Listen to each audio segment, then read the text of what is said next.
The bouquet hit the polished oak floor like a gunshot in the silence, petals scattering across the faded runner like blood from a fresh wound. Skylar Hayes stood there in the half-light of the church vestibule, her travel-worn suitcase still gripped in one hand, the other trembling as if it might reach out to rewrite the scene unfolding beyond the arched doors.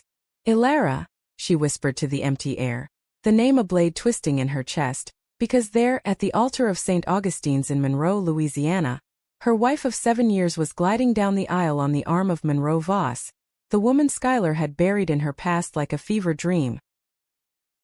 Skylar had flown in early from that endless conference in Portland, Oregon, chasing the ghost of a text message that had come too late. "Miss you more than words. Home soon." She'd imagined surprising Ilara with takeout from that hole-in-the-wall Cajun place they both pretended was better than anything in the city, maybe a bottle of cheap bourbon to chase away the weeks apart. The drive from Shreveport Airport had been a blur of bayou fog and radio static, the kind of late-afternoon haze that made the world feel like it was holding its breath. Monroe wasn't home. Not really. Not after Skylar's Ohio roots had pulled her west for college, and kept her there with dreams of something bigger than factory whistles and family silences.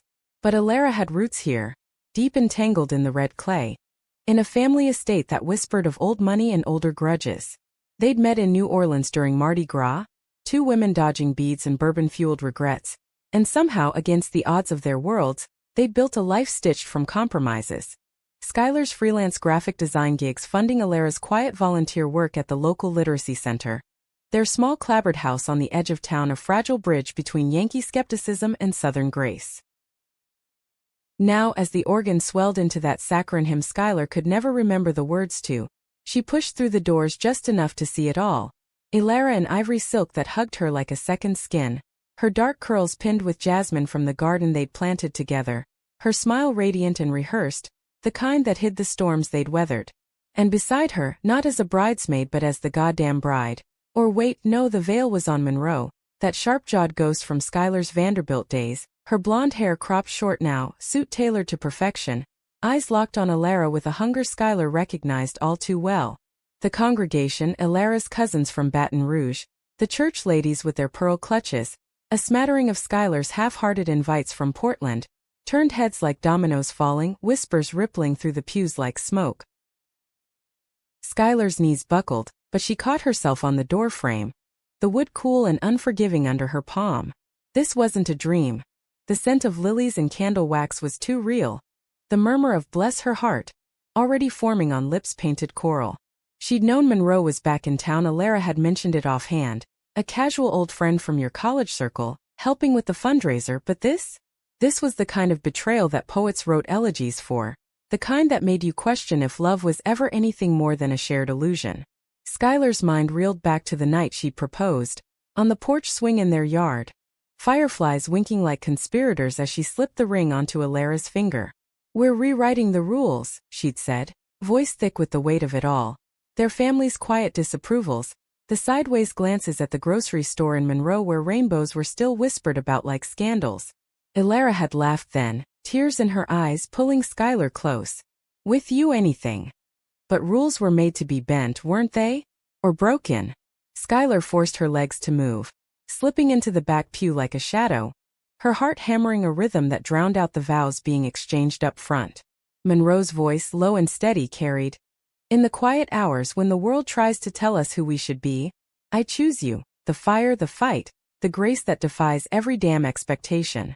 Ilara's response was softer, a murmur lost to the swell of applause, but Skylar saw the way her hand lingered on Monroe's arm, the way their fingers intertwined like they'd rehearsed this 1,000 times in stolen afternoons. The ceremony blurred into a haze of handshakes and cake slices in the fellowship hall, Skylar hovering on the periphery, a ghost in her rumpled blouse and jeans, nursing a plastic cup of punch that tasted like regret. She waited until the crowd thinned, until Ilara slipped away to the bride's room, their old guest bath at the family plantation house, rented out for the occasion, and followed, the gravel crunching under her boots like accusations. The door creaked open to reveal Ilara at the mirror, adjusting a necklace Skylar didn't recognize, pearls that gleamed like lies. "Skylar." Ilara's reflection froze, color draining from her face. She turned slowly, the dress pooling around her like spilled milk. You're early. I wasn't. God, I didn't think. You didn't think? Skylar echoed, the words flat, stripped of the fury she felt boiling under her skin. She dropped her suitcase by the door, the thud echoing in the small space. Or you didn't care. Which is it, Alara? Because I just watched you promise forever to the woman who left me bleeding on a dorm floor 20 years ago. Alara's eyes, those deep hazel pools Skylar had drowned in 100 times, filled with something that looked like sorrow but felt like evasion. It's not that simple. Monroe. She's been here, Skylar. Through the cancer scare last year when you were buried in deadlines. Through Mama's decline, the estate falling apart. She understands this place, the weight of it. You always said you wanted me to be free. Free. Skylar's laugh was bitter, a sound she'd never made before in this house. Free to gut me like this? We built a life, Alara. Vows. Rings. The quiet mornings where I'd make coffee black the way you like it, and you'd read me those god-awful romance novels just to see me roll my eyes. Was that all smoke? Alara stepped closer, her hand reaching out, but Skylar flinched back, the air between them crackling like a storm front. I love you. Still do, in ways that scare me. But Monroe, she's the one who fits the mold here. The family, the town. They see her and nod, no questions. With you. It's always been whispers, judgments. Remember the barbecue last summer? Your hand in mine. And old Mr. Thibodeau crossing himself like we'd summoned the devil. Skylar remembered. The heat of the grill, the way Alara's grip had tightened, a silent apology. But she'd pushed it down like always, for the sake of this fragile piece. So you trade me for approval? For a woman who ghosted me because her daddy's oil money couldn't stomach a daughter-loving woman? Monroe Voss, who swore she'd burn the world for me, and then vanished the second Vanderbilt's alumni board, raised an eyebrow. The door swung open then. Monroe filling the frame like a verdict. She was older now, lines etched around her eyes from years of boardrooms and bourbon, but the tilt of her chin was the same, arrogant, unyielding. Skylar Hayes. Been a minute. Her voice was smooth, laced with that Louisiana drawl that used to melt Skylar's resolve. Now it just curdled her stomach. Save it, Skylar said, turning away from the mirror, from the woman who'd once been her everything and now stood as a stranger in a wedding gown. You two deserve each other. Liars and cowards, arm in arm. She grabbed her suitcase and stormed out, the plantation's grand hall blurring past. Portraits of stern ancestors watching with painted disdain. Outside, the November rain had started, turning the drive to mud. Skylar slid into her rental car, hands shaking on the wheel, and peeled out toward the highway, the church's steeple shrinking in the rearview like a bad memory. But memories didn't drive. They rode shotgun, whispering what if and why not me. The road to Shreveport unwound like a vein, pulsing with the low hum of tires on wet asphalt. Skylar's phone buzzed on the passenger seat, Alara's name flashing like a flare. She let it ring once, twice, until voicemail swallowed it whole. Instead, she pulled over at a roadside diner, the neon sign flickering Bayou Brew against the gathering dusk. Inside, the air was thick with grease and grief. Truckers hunched over plates of fried catfish, a jukebox crooning Patsy Cline like it knew her soul. She ordered black coffee, strong enough to strip the varnish from lies, and stared at the rain-streaked window, her reflection fractured and faint. Skylar Hayes, 32, going on ancient, the girl from Ohio's rusting mills who chased art degrees and open skies, only to land here in the heart of Dixie, loving a woman whose world demanded she choose between heart and heritage. It wasn't just betrayal. It was the slow poison of compromise, the way Alara's smiles had grown thinner over the years, her touches hesitant in public, her eyes drifting to the family Bible on the shelf like it held the answers. Flashback tugged at her then, unbidden. Their first Christmas in Monroe, 3 years into marriage. Skylar had strung lights on the magnolia tree, defying the chill, while Alara baked pecan pies from her grandmother's recipe. They danced in the kitchen to Nina Simone, bodies close, the world outside forgotten. This is us. Alara had murmured against her neck. Against all of it. But even then the cracks had shown, Alara's mother calling from the big house, voice laced with that genteel venom. Darling, the ladies' auxiliary is asking questions. Can't you be discreet? Discreet. The word had lodged in Skylar's throat like a fishbone. She'd swallowed it for love, for the way Alara's laugh could light up the gloomiest bayou night. But love wasn't a shield against the town's undercurrent. The way Monroe's return had stirred it all up. Monroe Voss, heiress to Voss Drilling, the kind of name that bought silence and second chances. Skylar had loved her fiercely at 19, in the shadowed corners of Vanderbilt's library, stealing kisses between lectures on Southern lit irony. Monroe had been fire, bold, unapologetic, promising they'd run to California where the sun didn't judge. Then her father's heart attack, the family empire teetering, and Monroe had chosen legacy over love, leaving Skylar with a Dear John letter and a hollow ache that echoed for years. Until Alara, steady Alara, with her volunteer shifts and quiet faith, who'd seen past Skylar's armor to the girl afraid of being left again. They'd married in a civil ceremony in New Orleans, no fanfare, just them and a justice of the peace who winked like he got it. Monroe had been a footnote, dusted off in late-night confessions over wine. She was my wild phase, Skylar had joked. Alara had laughed, but her eyes had held something unreadable, a shadow Skylar now cursed herself for ignoring. The coffee cooled untouched as the diner emptied. The waitress, a wiry woman with tattooed forearms, sliding a slice of pie her way. On the house, hon? Looks like you need it. Skylar nodded thanks, fork piercing the crust like it was Alara's resolve. The sweetness cloyed, turning to ash on her tongue. What now? Drive back to Portland? Bury herself in client briefs and bar tabs? Or turn around, demand answers, fight for the scraps of what they'd had? Her phone buzzed again. Not Alara, but a text from an unknown number. We need to talk. Skylar's thumb hovered, then deleted it. Talk? There were no words left for this, only the raw scrape of truth against bone. She paid and stepped into the rain, the downpour washing her face clean of tears she hadn't realized were falling. The highway called, a black ribbon toward nowhere, but Skylar knew better. Nowhere was just another name for home when home betrayed you. Back in the car, engine rumbling like distant thunder, she punched in the address for the Voss estate, a sprawling antebellum relic on the Washita River's bend. Not to beg, not to accuse, but to understand. Because if Alara could rewrite their story with Monroe's pen, Skylar deserved the final edit. The wipers slashed at the windshield, back and forth like her mind. Slash the pane, reveal the road ahead. Monroe, Louisiana, faded in the mirrors, but its ghosts clung tighter than fog. The Voss plantation loomed like a southern Gothic fever, white columns scarred by hurricanes past, Spanish moss draping the oaks like funeral veils. Skylar parked on the oystershell drive, gravel popping under tires and killed the engine. Lights glowed from the veranda, laughter spilling out like spilled champagne. The reception in full swing, Alara's relatives toasting to unions that looked right on paper. She slipped around the side, through the rose arbor they'd planted for privacy, thorns snagging her sleeve like warnings ignored. From the garden shadows she watched. Alara on the porch swing, Monroe's arm around her shoulders, their heads bent close in that intimate tilt Skylar knew too well. The air hummed with cicadas and string lights, the river murmuring secrets below. You think she'll hate me forever? Alara's voice carried, soft, laced with that vulnerability Skylar had once claimed as her own. Monroe's chuckle was low, reassuring.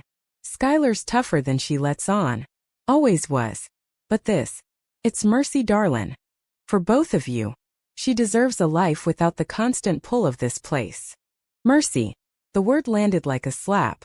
Skylar's breath caught, fists clenching at her sides. Mercy to discard her like yesterday's news? She stepped forward, boots snapping a twig, and the swing stilled. Alara's head snapped up, eyes wide in the lantern light. Skylar! Save the speeches. Skylar emerged from the dark, rain dripping from her hair, voice steady despite the quake inside. I came for truth, not pity. How long, Alara? How long have you been playing house with my past, while I was out there building our future? Alara rose, the silk of her dress whispering against the boards, Monroe unfolding behind her like a sentinel. It started innocent. Coffee after the fundraiser. Talks about old times, Vanderbilt, you.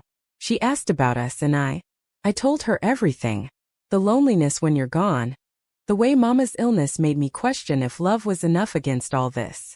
She gestured vaguely at the house, the land, the invisible chains of expectation. Everything, Skylar repeated, the word hollow. Including the nights we fought over it? The therapy sessions in Shreveport, where you swore you'd choose us over the ghosts. Monroe interjected then, stepping forward, hands raised in that placating way that used to disarm Skylar. This isn't about erasing you, Hayes. Alara needs stability here, the estate, the legacy. You know as well as I do, Monroe ain't kind to outsiders. Especially ones like us. Like us. Skylar's gaze locked on Monroe, the old fire flickering. You mean women who love women? Or just the ones who run when the going gets southern? The air thickened, charged with the unsaid. Their shared history crashing against the present like waves on the levee. Monroe's jaw tightened, but her eyes softened. A flicker of the girl who'd once traced constellations on Skylar's skin. I ran because I had to. Daddy's will, the board, they'd have stripped it all. But you. You were the one thing I couldn't forget. When I came back, saw Alara carrying that weight alone. It felt like fate handing me a second chance. Not just with her, but to make it right with you. Right. Skylar's voice cracked, the dam breaking. By stealing my wife? By turning our life into your redemption arc. Alara moved then, closing the distance, her hand finding Skylar's arm. Cold fingers on warmer skin. It's not stealing if I walked into it. I was lost, Sky. The cancer, Mama's death, the way the town looks at us like we're a phase. Monroe offers a way to stay, to honor what they expect, without losing myself entirely. The words hung, heavy as humidity, and Skylar pulled away, the touch burning now. Honor.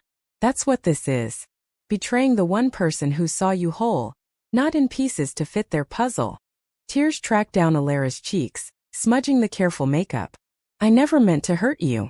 But staying with you, it was killing me slowly. The whispers, the isolation.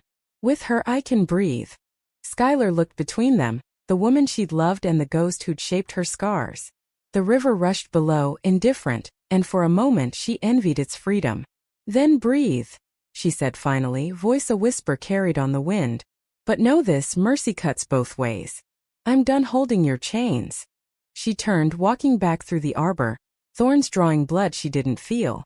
The party noise faded, replaced by the steady patter of rain, and Skylar drove into the night, the Voss lights shrinking to pinpricks. Portland waited, a city of reinvention, but first, she needed the miles to mourn. Days blurred into a haze of hotel rooms and highways, Skylar zigzagging south to New Orleans before turning north, chasing the Gulf salt air to cleanse the wound. She crashed with an old Vanderbilt friend, Lena, in a Garden District shotgun house, the kind with shotgun porches and ghosts in the attic. Lena didn't pry, just poured hurricanes and let Skylar talk when the liquor loosened her tongue, about Alara's laugh like wind chimes, Monroe's touch like wildfire, the way betrayal tasted like chicory coffee gone cold.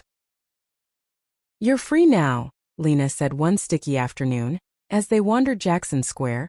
Tarot readers hawking futures Skylar no longer trusted. That's the gift they didn't mean to give. Free. The word echoed, mocking. Freedom in a world that still measured love by its silence, by the nods from pearl clutchers in Monroe. Skylar had always been the outsider, the Ohio transplant with ink-stained fingers and dreams too big for bayous.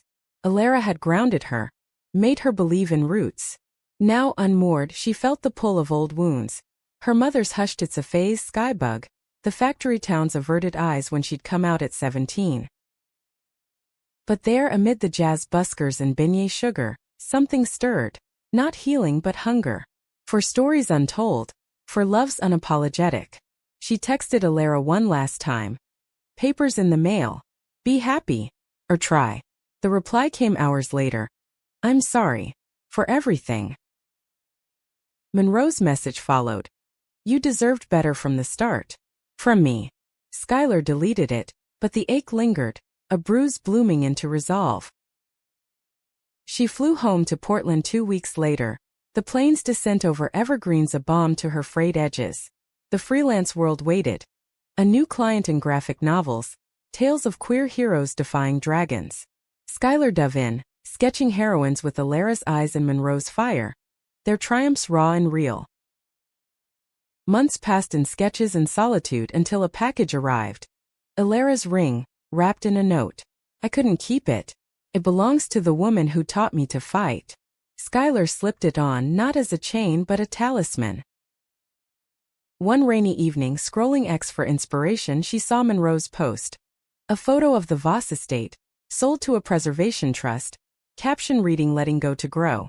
Alara's account had gone quiet, but whispers from mutuals painted a picture: separation, Alara volunteering full-time at the center, finding her voice in board meetings where she advocated for queer youth. Skylar smiled, faint but true. Betrayal's sting had faded to scar. A reminder that love's true measure wasn't possession, but the courage to release. She poured bourbon, raised a glass to ghosts, and stepped onto her balcony, the city lights winking like fireflies. In the distance, the Willamette murmured, and for the first time Skylar breathed deep, free finally to write her own ending. The autumn leaves in Portland clung to branches like desperate lovers, reluctant to fall even as the wind howled its indifference. Skylar Hayes woke to the patter of rain on her loft window, the city skyline a gray smudge beyond the glass, and for a moment, she let herself pretend the ache in her chest was just another storm passing through.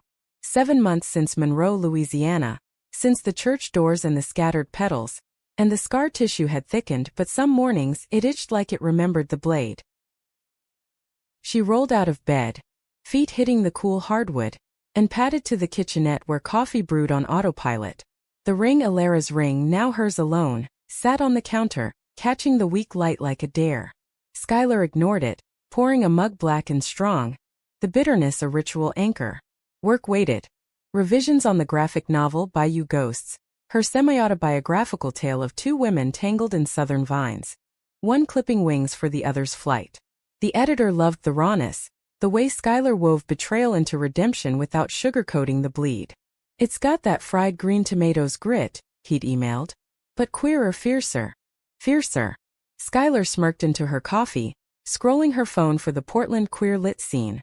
Readings at Powell's, mixers at the Alberta Arts District. Isolation had its comforts, but lately, the quiet pressed in, whispering of empty barstools and unanswered invites. She typed a yes to a launch party that night, why not? And hit send before doubt could claw it back. The day unfolded in strokes of digital ink. Heroines with haunted eyes sketching escape routes from family manners, lovers parting under live oaks heavy with unspoken truths. By evening, Skylar dressed in jeans and a button-down soft as forgiveness, auburn hair loose and wild, and ventured into the drizzle.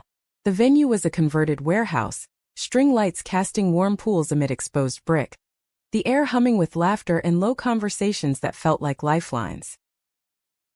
She nursed a gin and tonic at the bar, nodding to acquaintances. A poet with blue hair, a novelist who'd optioned her short story for a web series. Then across the room, eyes met hers, warm brown framed by lashes like whispered secrets, belonging to a woman leaning against a bookshelf, book in hand, smile tentative but electric.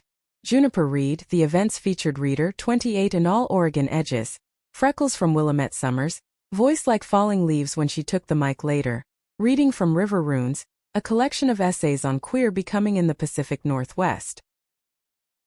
Skylar clapped with the crowd, heat rising in her cheeks, and when Juniper stepped down, their paths converged at the signing table.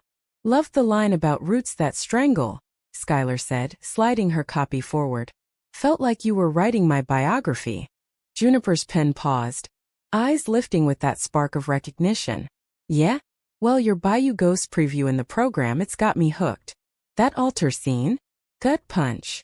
They talked then, words flowing like the gin, about small-town exiles, the pull of water as metaphor, bayous for Skylar, rivers for Juniper. The way coming out felt like shedding skin in stages. Juniper was a teacher at a community college, specializing in Indigenous lit, her own roots in Klamath Falls, where family ran deep but acceptance ran shallow.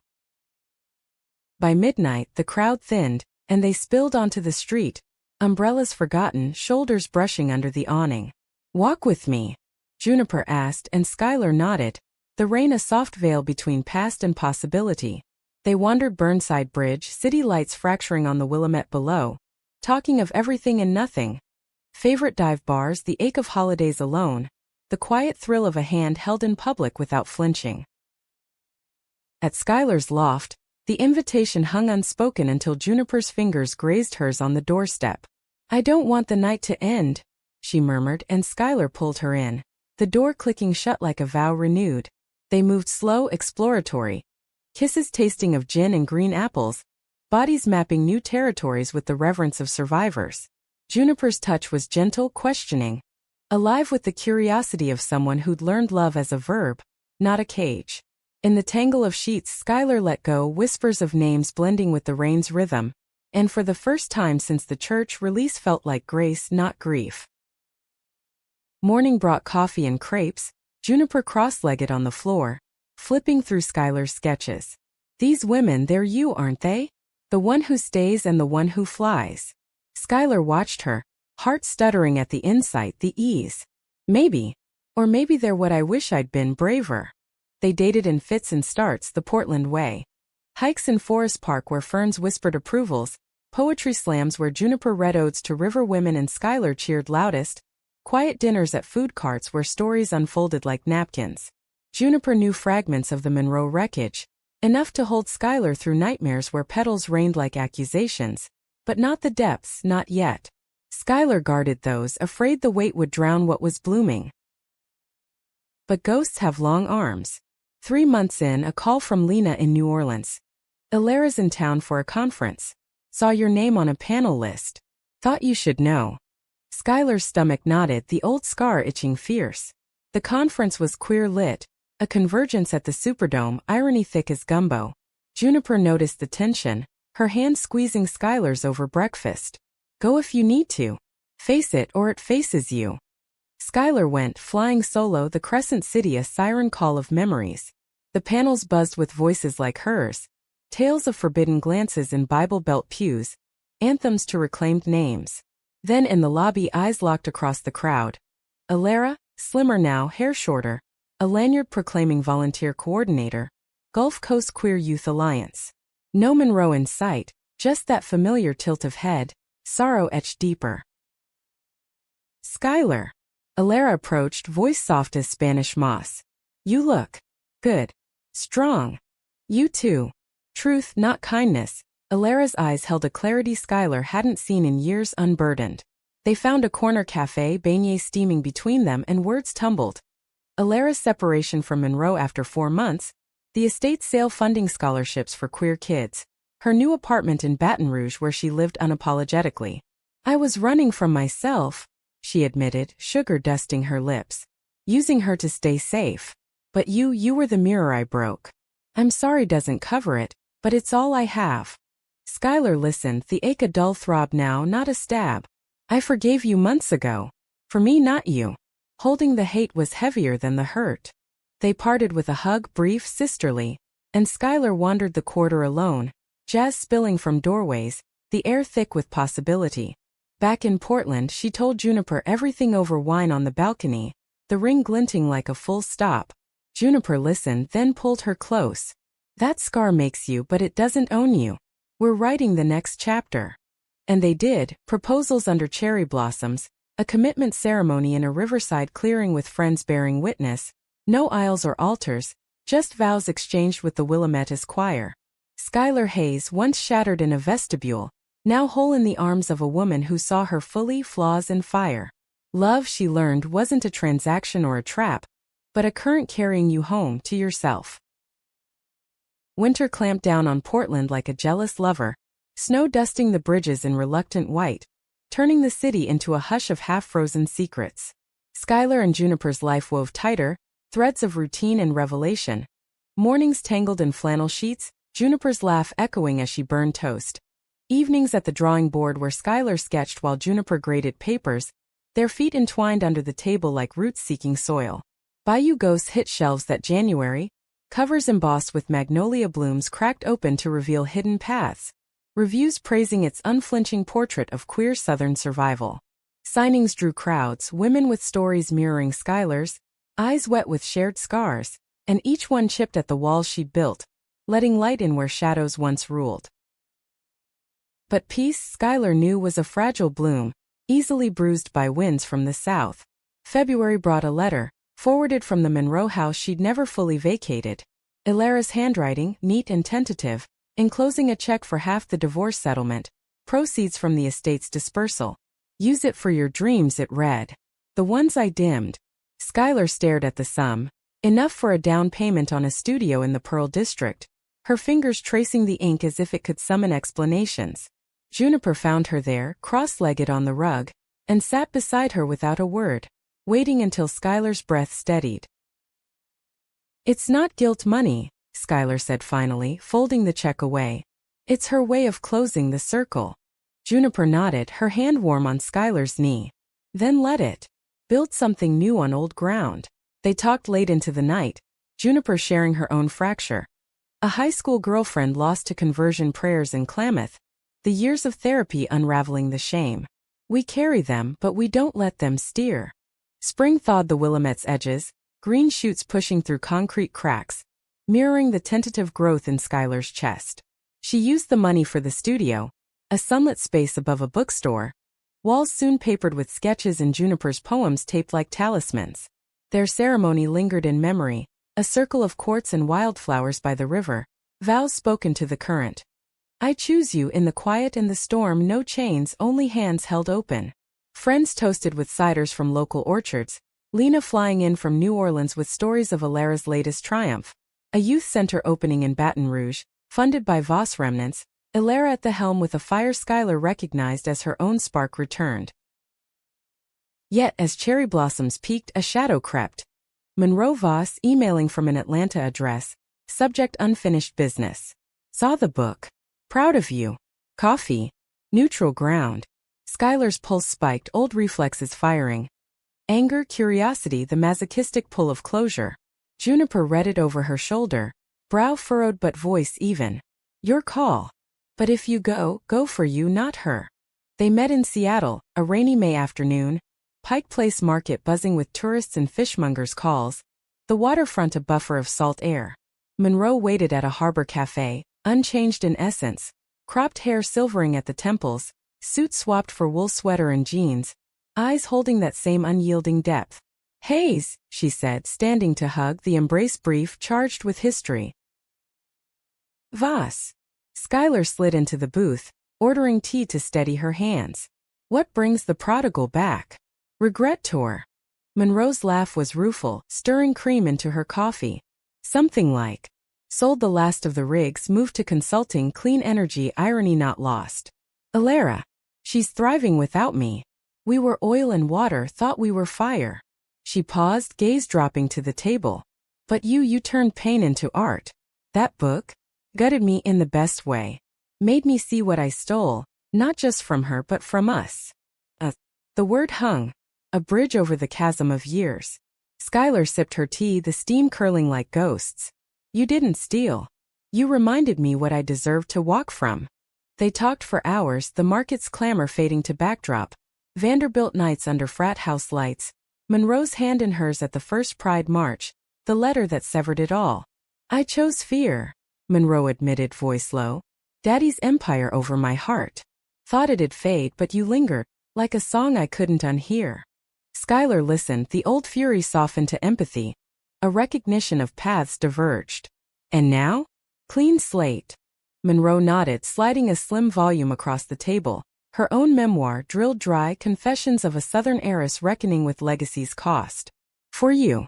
If it helps. Skylar took it, weight light but meaningful. It does. Thanks. They parted with a nod. No hugs this time. Just the quiet acknowledgement of survivors circling back to honor the dead.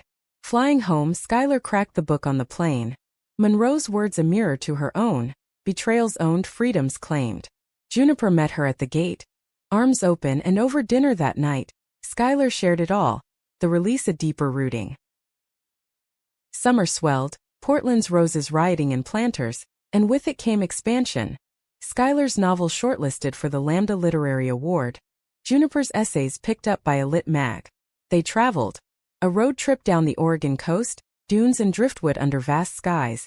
Making love in a lighthouse keeper's cottage, the ocean's roar drowning doubts. Back home, whispers of family stirred. Skylar's mother, a rare call from Ohio, voice cracking over, proud of your book, Skybug. Sent a copy to Aunt Ruth, she don't get it but she reads. Then autumn again, leaves turning like pages. An invite arrived, Ilara's wedding, not to Monroe but to herself, a vow renewal solo in New Orleans, a public affirmation for the youth center. Come, the note read. Witness my becoming. Skylar showed Juniper hesitation flickering. Should I? Juniper kissed her temple. If it feels like ending, yes. If it feels like starting over, hell yes. They went together, the flight south a bridge over bayous. The ceremony was in Jackson Square. Under a canopy of lanterns, Ilara in linen simple as truth, surrounded by kids she'd mentored. Teens with signs reading love wins, no exceptions. Skylar stood in the crowd, Juniper's hand in hers, tears pricking as Ilara spoke. To the girl who taught me flight, and the one who caught me when I fell, thank you. Today I marry the life I choose, unapologetic.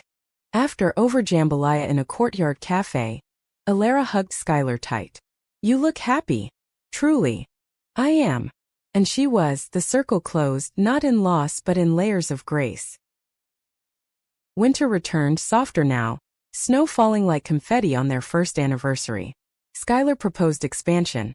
A joint project, graphic novel meets poetry, river to bayou. As they sketched by the fire, Juniper's head on her shoulder, Skylar knew.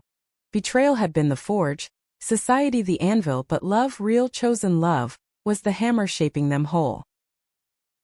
The Lambda Awards ceremony in New York hummed with the electricity of recognition, chandeliers dripping light over gowns and gratitude speeches, the air thick with perfume and possibility.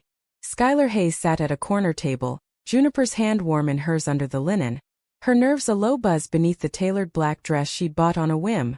Simple lines, no frills, just enough to feel like armor turned invitation. Bayou Ghosts was nominated for Best Lesbian Fiction. The cover projected on screens like a beacon, magnolias cracking to free shadowed figures entwined. When the winner was called, not hers but a debut from a trans author out of Chicago, Skylar clapped fiercest, the loss a gentle deflection, pride swelling for the shared fight. Juniper leaned in during the after-party, breath minty with champagne. You're glowing. Not just the lights.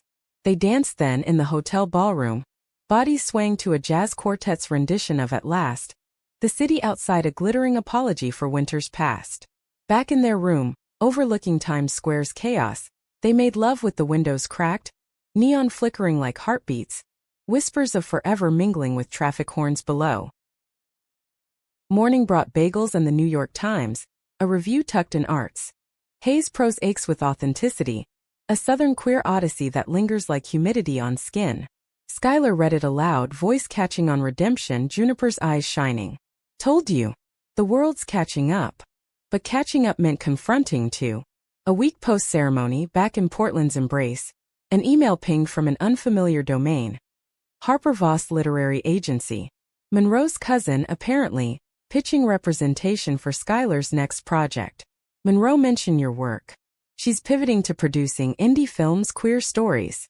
Thinks Bayou Ghosts has screen potential. Skylar's thumb hovered over delete, but curiosity won. She replied, cautious, scheduling a call. The conversation flowed easy, Harper's Brooklyn accent sharp as a storyboard. Budgets for adaptations, festivals like Sundance hungry for tales like Skylar's. Monroe's hands off, Harper assured. Just a believer now. Skylar hung up intrigued, the idea of her words on screen. A visual elegy to petals and promises. A spark in the dry tinder of her ambitions. She shared it with Juniper over pho in a Hawthorne strip mall. Steam rising like confessions. Feels like closing a loop. Without reopening the wound. Juniper slurped noodles, thoughtful. As long as it's yours. Not hers. Production talks accelerated, Monroe entering the frame peripherally. A congratulatory note, knew you'd soar, no strings. Skylar met her once more in LA for a pitch meeting, coffee at a Sunset Strip cafe where palms swayed like indifferent witnesses. Monroe looked lighter, lines softened by therapy and time, her pitch for the film a blueprint of respect. Skylar as executive producer, creative control ironclad. This is amends, Monroe said, eyes steady. Not ownership. Skylar nodded, the old pull absent, replaced by collegial warmth. Appreciated. Let's make it good. Filming loomed that summer, location scouted in Louisiana.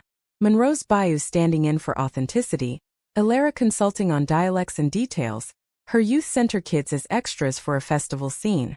Skylar flew down with Juniper, the heat a humid hug, cicadas chorusing welcomes. On set, amid the church replica's scaffolding, Skylar directed the altar confrontation, her voice steady. More ache in the eyes, betrayal isn't loud, it's the silence after. Monroe watched from the sidelines, nodding approval. Their shared glances bridges built of mutual mending. Offset, evenings unfolded in New Orleans' lap. Beignet with Ilara at Café du Monde, her stories of the center's triumphs, scholarships awarded, closets emptied. Your books in every waiting room, Ilara said one twilight, riverboats chugging past. Kids come out because they see themselves in it.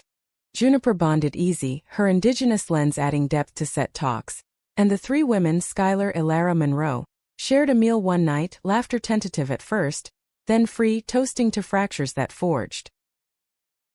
Fall-wrapped production, dailies raw with emotion, and Skylar returned to Portland renewed, the film of Phoenix from Ashes. Premiere buzz built, Sundance acceptance, January slot, and with it, personal tides shifted. Juniper's tenure track offer at Reed College, talks of a house in Selwood with a garden for sketching and salvia. But December brought a squall. Skylar's mother, ill in Ohio, pneumonia gripping her lungs like old regrets. Skylar flew east alone, Juniper's go, heal what you can echoing. The hospital room smelled of antiseptic and apologies unspoken. Her mother frail in the bed, eyes, Skylar's eyes, flickering with unsaid I'm sorries. Read your book, she rasped, hand clutching the worn paperback. Didn't know how heavy it was. Skylar sat vigil, stories spilling. Monroe's fire, Ilara's grace, the church's echo. It was heavy for you too, she said, squeezing fingers thin as paper. Hiding me to fit. Tears tracked her mother's cheeks. Thought I was protecting. Now I see love don't hide. They talked through nights, mending in murmurs, and when Skylar left, it was with a hug tighter than years allowed, a promise to return. Spring bloomed with Sundance, the film petal fall unspooling to standing ovations in Park City snow, critics hailing its lyrical gut punch on queer resilience. Skylar, Juniper at her side in velvet and boots, accepted the audience award, speech simple. To the women who broke me and built me back. This is ours. After party buzz, deals whispered, but Skylar slipped away with Juniper to a hot spring soak, steam rising like released breaths. What's next? Juniper asked, head on Skylar's shoulder. Us, Skylar murmured. Always. Summer saw the house purchase, walls painted sage and sky. A studio shed for dual dreams. Ilara visited, bearing pralines and plans for a Gulf tour. Monroe emailed scripts for collab. Skylar's mother recovered, letters arriving scented with Rust Belt resolve. Proud Skybug. Come home soon. As leaves turned once more, Skylar stood in the garden, sketching Juniper amid sunflowers, the ring on her finger a circle unbroken. Society's standards had bent her, but love, fierce chosen, had straightened her spine. The story wasn't over. It unfolded page by petal in the light she claimed. The Selwood house settled around them like a well-worn coat, creaks in the floorboards a lullaby, the garden a riot of black-eyed Susans and heirloom tomatoes that Juniper tended with the patience of a poet. Skylar Hayes thrived in the rhythm. Mornings at the shed studio, pencils dancing over panels for River to Bayou. Their hybrid tale where a Klamath River spirit met a Louisiana specter, love's crossing waters to defy drownings. Afternoons bled into Juniper's office hours, Skylar dropping by with coffees and stolen kisses, evenings folding into dinners where recipes from Ilara's care packages mingled with Juniper's wild rice pilafs. Petal Falls released that October rippled wide, streaming numbers climbing, talk of Emmys for the score. A haunting blend of fiddle and synth evoking Bayou nights. Skylar fielded interviews from Brooklyn lofts and Ella patios, her voice steady. It's not autobiography, it's anthem, for every queer kid staring down an aisle of judgment. Fan mail poured in, envelopes fat with drawings from teens in Texas towns, essays from elders in Vermont villages, all echoing the universal ache of loving against the grain. Monroe called one crisp afternoon, voice crackling over the line from Atlanta. Festival circuits buzzing. Got an offer for a sequel, your call. Skylar glanced at Juniper, weeding the herb bed, and smiled. Maybe.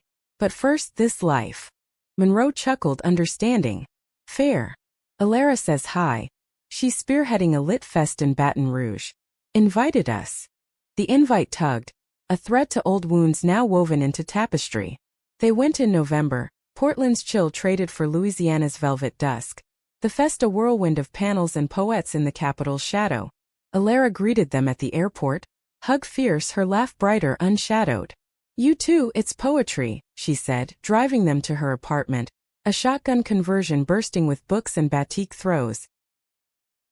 The fest unfolded in the old state capital's Gothic glow, Skylar and Juniper moderating a youth panel on reclaiming narratives, voices raw with stories of church exiles and family fractures. Alara read from her own chapbook, Unveiled, verses of solo vows and collective risings, the crowd's applause a wave-crashing approval.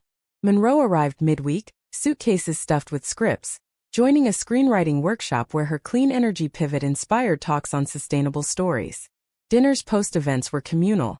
Crawfish boils on river levees, laughter looping with lightning bugs, the four women orbiting easy, histories harmonized into harmony.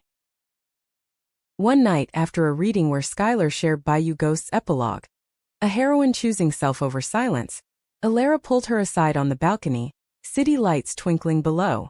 Seeing you with her. It's what I wished for us. Unfettered. Skylar squeezed her hand, Ghost gentle now. You found your unfettered. That's enough. December whisked them home, holidays a blend. Portland's lights with Juniper's family via video, Ohio for Skylar's mother, now walking with a cane carved by a neighbor woodworker, her shelves lined with queer-lit loans from the library. Ruth's reading too, she confided over lax, eyes twinkling. Says it's enlightening. New Year dawned with snow and sequels. Petal Fall greenlit for a limited series, Skylar scripting episodes from the shed, Juniper's poems threading the dialogue like veins. Spring brought a surprise, Juniper's positive test, a quiet clinic visit confirming the IUI's success, their dream of family taking root. A little river sprite, Juniper whispered, hand on belly, Skylar's tears salt on their kiss. Pregnancy wove wonder into routines. Ultrasounds like sonnets read aloud, cravings for Portland donuts and Baton Rouge boudin. Juniper's glow rivaling the garden's peonies. Skylar fretted quietly, shadows of loss whispering, what if you're not enough? But Juniper anchored, her hand guiding Skylar's to the flutter. We're enough. Together. Summer swelled with the belly. River to Bayou launching to acclaim. Launches in Seattle and San Francisco where fans queued with belly pats and blessing beads. Alara flew west for the birth, August heatwave breaking with the arrival of Riley Hayes-Reed. Red-haired whaler with Juniper's eyes and Skylar's cry, tiny fists clutching like she'd fight the world already. Fall cradled them, Riley's coos a soundtrack to sketches and sonnets, the house alive with milk scent and midnight feeds. Monroe visited, bearing a mobile of magnolia leaves and fireflies, her eyes soft at the cradle. Aunt Monroe, she joked, and Skylar laughed, the title fitting like an old glove resized. One evening as leaves pirouette past the window, Skylar rocked Riley, Juniper dozing nearby, and felt the arc complete. From vestibule shadows to nursery glow, society's ma met and matched. Betrayal had been the bitter seed, but from it grew this, love's quiet revolution, human in its mess, profound in its persistence. Riley's first winter arrived on tiptoe, Portland's snow a feather blanket over the Selwood streets, muffling the world's clamor to a hush perfect for lullabies. Skylar Hayes watched her daughter from the rocker, tiny chest rising in sleep's tide, auburn wisps curling like promises against the knit cap Juniper had crocheted during those long third trimester nights. Motherhood had reshaped them. Skylar's sketches now doodled with chubby cheeks and grasping hands, Juniper's poems swelling with milk and metaphor, their love a deeper current, carved by the miracle of this small life. The Petal Fall series premiered that January, episodes dropping like petals on streaming waves, critics crowning it a masterclass in queer catharsis. Skylar hosted a watch party in the living room, Alara and Monroe video calling from Baton Rouge, where Alara's center had expanded to a full arts wing. Murals by queer youth splashed across walls like defiant rainbows. You captured it, Alara texted mid-episode. the altar scene flickering on screens nationwide. The break and the bloom. Viewership surged, panels beckoning from coasts to heartlands, but Skylar chose selective. A TEDx in Austin on storytelling as survival, where she spoke to a hall of wide-eyed students. We write not to erase the pain, but to etch it into legacy. To say yes, we loved fiercely against the tide and emerged. Juniper beamed from the front row, Riley gurgling in a carrier, the applause a thunder that echoed her own quiet triumphs. Spring unfurled with Riley's first steps, wobbly toward the garden where black-eyed Susans nodded encouragement, Juniper filming with tears blurring the lens. Skylar's mother visited then, flying from Ohio with suitcases stuffed with pierogies and a quilt stitched with family lore, threads of Rust Belt resilience now embroidered with Portland pines. She held Riley like fragile porcelain, singing Polish folk tunes soft as snowfall, and over teas in the kitchen confessed more. Your father, he struggled, Sky. With you with us. But he loved quiet like you. Healing layered like sediment, Skylar's calls home lengthening. Bridges rebuilt in laughter and lament. Monroe's production company greenlit River to Bayou for adaptation. Her role producer emeritus, stepping back for fresh voices. Your family's the story now, she emailed, attaching tickets to a jazz fest in New Orleans.